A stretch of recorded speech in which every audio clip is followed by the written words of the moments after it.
Hey, in this week's video, I want to talk about being overwhelmed and using the math on your sales team to get you back focused on what really matters and what to focus on. And I bring this up because I hate being overwhelmed.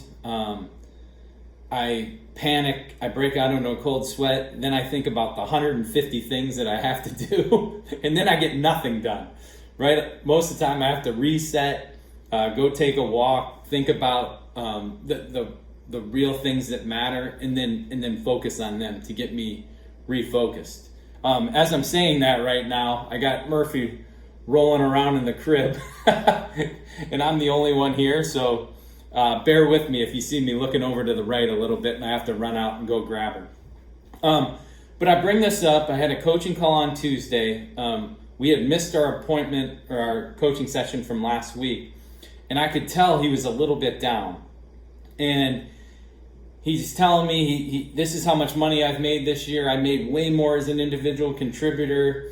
I'm frustrated and all the stuff we've all been through. And I said, hey, let's take a step back, right? Let's get refocused on what we're trying to do here.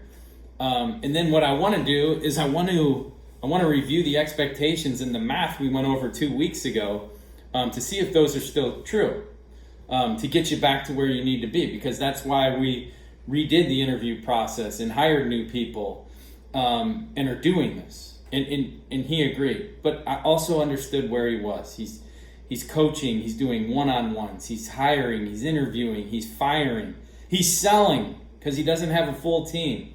He's got a ton on his plate.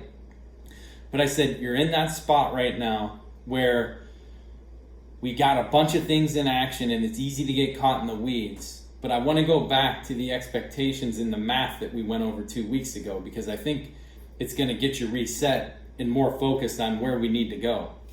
And here was the math. And he's got he now has a team of 7, but 4 are new.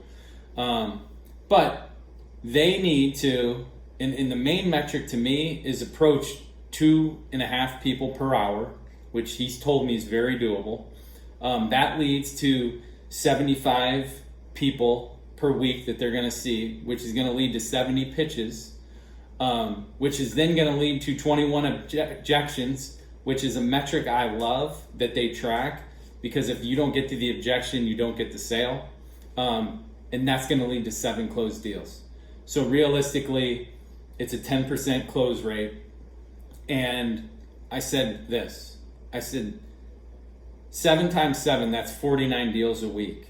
What do you have to be number 1 in the region? He goes, well, I really only need to be 25 or 30. I said, and does 25 or 30 get you making the money that you want to make? Yeah, and then some. I said, but 7, you told me, is actually kind of low. Yeah, 7 could be completely doable. Well, that's 49, right? Sometimes you got to go back to the high level, your sales math, and say, hey, where do I need to focus, right? He needs to focus on 2.5 equals all that other math. Okay? He agreed with that. I saw all the energy come back to his face and he was excited to get back going again. Right? And I said, hey, 2.5 is the number we should be focused on. I said, small, simple, attainable. Right? Small wins equals big wins. And he said, I've heard you say that before. And I said, all the time. So focus, go back to your math and overwhelmed, and see where you need to start. Hey, if you like this video, there is a link in the comments. I send a newsletter out once a week. Feel free to sign up for that. I hope this helped. Have a great week.